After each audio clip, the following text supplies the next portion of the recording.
All right, let's talk about bringing a legend back to life.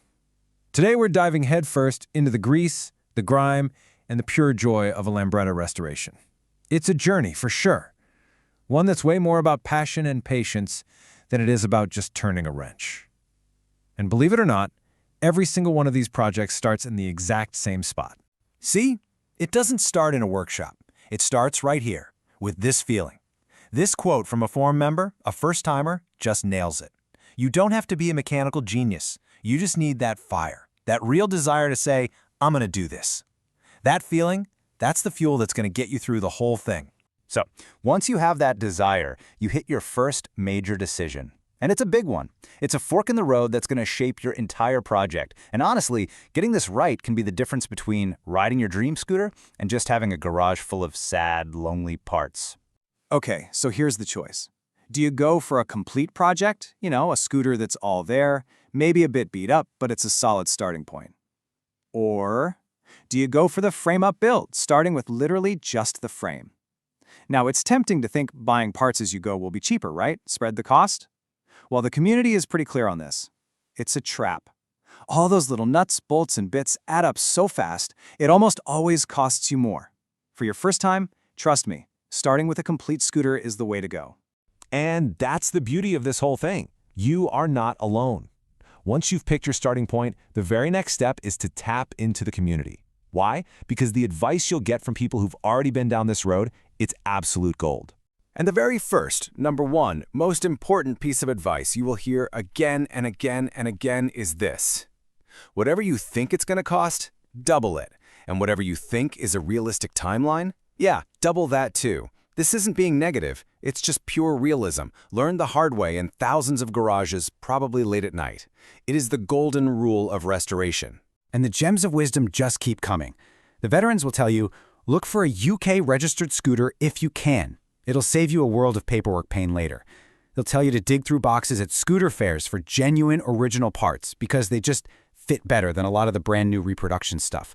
But the biggest warning of all, stay away from cheap parts. They will break your heart and your wallet, costing you way more in time and frustration down the line. All right, now for the fun stuff. Time to take it all apart. But listen, this isn't just about demolition. This is detective work. The teardown is where you really learn your scooter story. You find the old botched repairs, you see what's truly worn out, you basically uncover its soul. And as you're stripping it all down to the bare metal, there are two questions that are more important than anything else. Number one, is the frame, the actual skeleton of the scooter, straight? And number two, are the chassis numbers correct and, legit? The answer is here. Decide if you have a project or just a very, very expensive pile of scrap metal. Let's talk about that chassis number, because it is everything. It's the scooter's birth certificate and its social security number all rolled into one. You'll find it stamped right here, on the frame tube, not too far from the engine mount. It should have a star at the beginning and a star at the end. You have to be a real stickler here. If the numbers look ground down or restamped, or if that whole piece of the tube looks like it was welded in from another scooter, just walk away. It's a huge red flag. The frame inspection itself is all about being methodical. You're like a surgeon, looking for tiny hairline cracks, especially around the engine mounts, where all the stress is. You're checking every single threaded hole to make sure it's not stripped. A really common spot for damage is where the stand bolt's on. Those holes can get stretched out or even split. They might need a bit of welding. Just remember, a straight, solid, honest frame is the only foundation you want to build on. Okay, the frame checks out. Now it's time to turn our attention to the beating heart of this whole machine, the engine. For a lot of people, this is the most intimidating part of the whole restoration, but we can break it down. You know, Lambretta engines came in all sorts of different flavors. You might be working on a classic LI 150, a real workhorse pushing out about 6.5 horsepower, or you could have a sporty SX 200 with over 11 horses on tap. Knowing these specs, especially the bore and stroke, which are the engine's guts, basically, is absolutely key for ordering the right parts and for knowing what kind of performance you can expect when you're done. Now, deep inside that engine is the crankshaft. Its condition is, well, it's non-negotiable. You have to check the surfaces where the oil seals ride. Any little scratch can cause a leak. Make sure the threads and the splines aren't chewed up, but the big one is making sure it's perfectly straight or true. It has to spin without any wobble. Even a tiny, tiny deviation, what we call runout, creates vibrations that will literally shake a brand new engine to pieces. And of course, you've got to feed that new engine properly. Look, two-stroke oil has come a long way since the 60s. We're talking space-age synthetics now. For a totally standard engine, a 3% mix, that's about 33-to-1, is probably fine. But if you've got a tuned, high-performance motor, you gotta run the good stuff. The best fully synthetic oil you can afford, at 4 or even 5% if you're gonna be riding it hard. And then, after all the research, all the cleaning, all the rebuilding of every little piece, we finally get to the most satisfying phase of the entire project, the final assembly. This is where all those boxes of parts start to look like a scooter again.